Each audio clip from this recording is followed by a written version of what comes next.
This is a response to Crecil's response to Ramohog. Pretty interesting little dynamic happening on my channel and the postings on each video. Ramohog is a Christian trying to get, everybody to follow his way. He's right. His ego tells him everything he's guiding us down is the right path, the Christian path. And what is that? We all got to accept that we got to die. There's no saving us. We'll be saved after we're dead as long as we, oh, I'm sorry, please forgive me and save me. Meanwhile, you're dead. And Ramohog is testing the spirits. He's living in a spiritual world and not here, and seeing whether, if he's testing the spirits, it should actually play out well in this human life form. The human life form is where our spirits learn and develop. If we end up dying, that means we failed the test and you didn't get saved. If the spirits are correct, then you're living the right way. You're living God's way. You're following Jesus' path and you live, which means you got saved. Now, Crecil is also pushing the boundaries. He's doing a lot of the same things you're doing. He's, playing with demon spirits, and Christians would say, oh my God, isn't that bad? And yet they're playing with spirits as well. Crecil is playing with spirits with his eyes completely wide open, where Christians play with spirits with their eyes completely wide shut.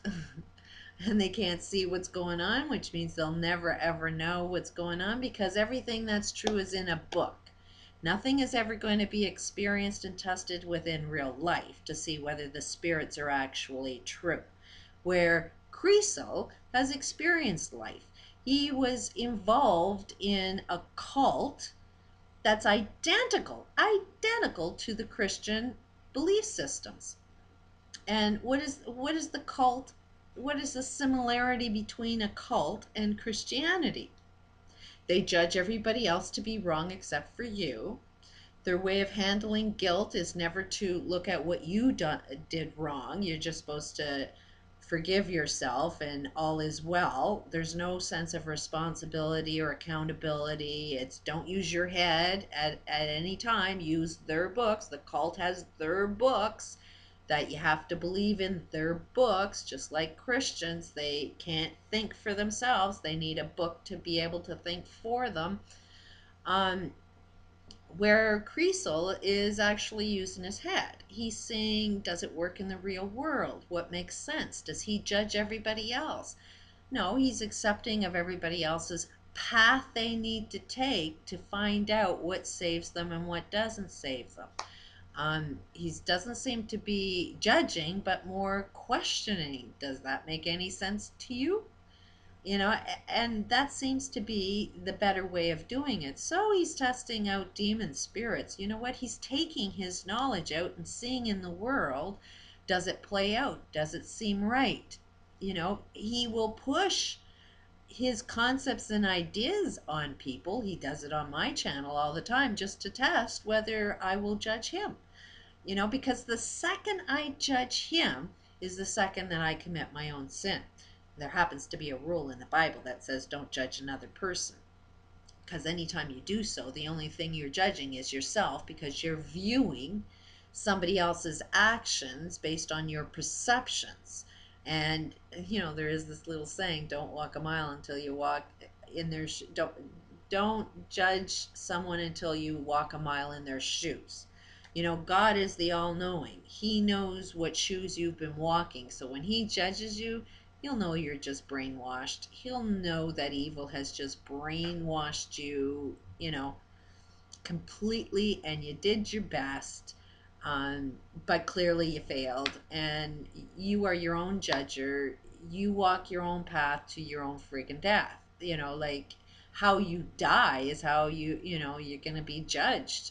When have mercy on your soul. Well, the mercy that your soul gets is how you choose to die, by your lack of responsibility and accountability. Whatever lack of love you throw out in the world is the lack of love that's going to come back at you. And ultimately, if you die, then you're dead. You failed. Ultimately, if you're putting more than enough love out there, that love will come back at you and you live.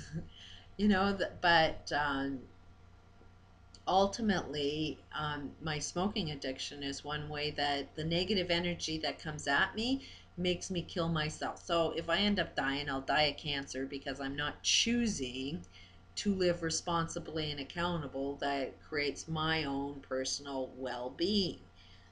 Kind of, you know, quitting the smoking and, doing kind of well. I'm not ready yet, but I haven't smoked, I haven't bought a pack of smokes in a couple of days, but still that urge is there. Why is that urge still there? Because um, it's like if the world is so populated by screwed up people like Christians or cults, and they're all going to pollute the air that I breathe, not much hope in me, protecting what comes in my lungs as long as you guys keep polluting it. I know we're kind of a oneness thing. I can only do my best to introduce some solutions. I can only do my best to introduce a different path for all of humanity to go down. But if all of humanity wants to do everything that destroys our planet that I happen to live on, then, I will die too, but I will be dying because of the sins of other people.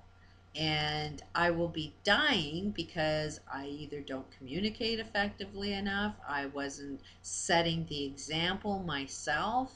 I have to learn how to quit smoking. I have to learn how to say, no, I have faith in humanity to find the right path. I have to not let somebody weaken my soul by the negative energy they throw at me and jump into my solution. When I jump into my solution, believe in myself, believe in humanity enough, then I quit smoking and I set the example for other people to, hey, why kill yourself? Like, why not have faith in humanity? Why not jump into the solution? Why not look after your own health? Do some exercising, I need to set the example of what it is I need to show other people.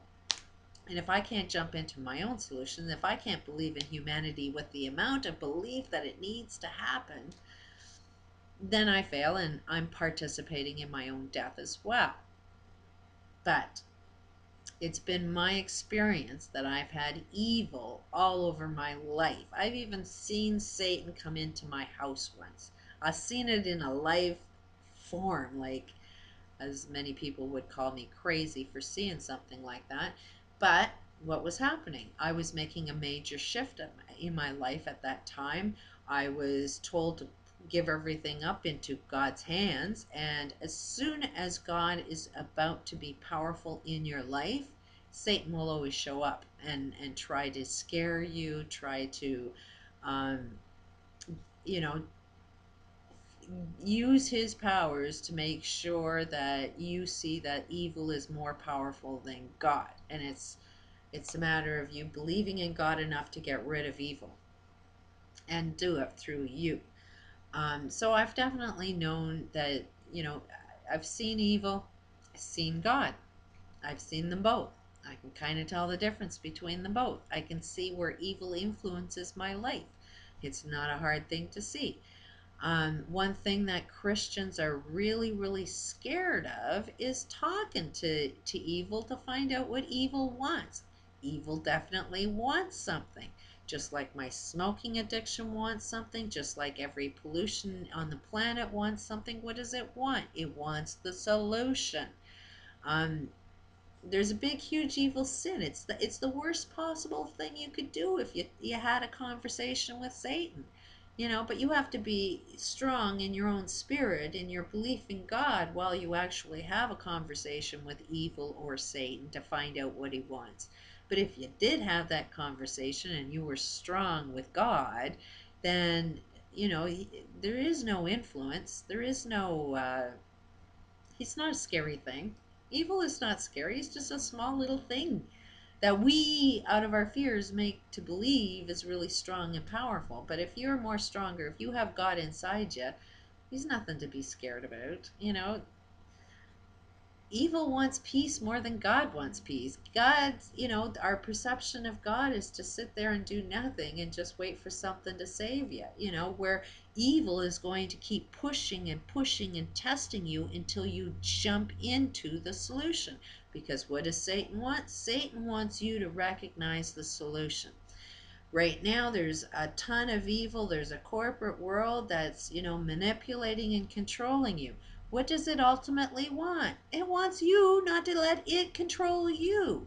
The minute that we want to control ourselves, the minute we want to think for ourselves, the instant evil has no control over you. But nobody wants to do that. Everybody wants to be guided by somebody else's path, not your own path. You don't want to even know who God is. You don't even want to know what sin is. You don't even want to know how to repent. You know, you get so wrapped up on, oh my God, I did this. I was so, then the guilt gets over you, and then you get into depression. You can't even follow a good path. So what? You screwed up. Everybody is screwed up. But what can you do to do better? Ask God, what is the thing that you need to do better? He'll tell you. He'll tell you the right path you need to be on. Yeah, a lot of us need to be forgiven. Ask for forgiveness. This Ramohog has been, saying I'm evil and I've been fooled and manipulated. I mean, he's judged me. What he needs to do is ask forgiveness from me for the judging he's been doing on me. And guess what? Within a second, I'd forgive him, because I know he knows not what he's doing. He thinks he's right. His ego is so friggin' massive, he thinks he's right. I am my own judge. I judge myself. I see the goodness in this Ramohog, just as I see the goodness in Crecil. When I judge others, I judge everybody to be good people. They just don't know what the hell they're doing. A lot of people don't know what love is. Love is something that should make you feel good, and if you're showing it and expressing it, then everybody in the room should feel good. If there's one person not feeling too much love, not feeling too good, chances are your idea of love is not all that well. Or else they're having a struggle accepting love for themselves. But as long as you're criticizing and putting them down, and guess what, that ain't love. When you're building somebody up and you're giving them encouragement and pointing out all of their good points, that's a chance where they might feel a little love. You don't have to say that their bad actions are good. You just have to find out where there is something good in what they do. And everybody has something that's good. You just have to be able to see it, to be able to judge that everybody's good. Peace out.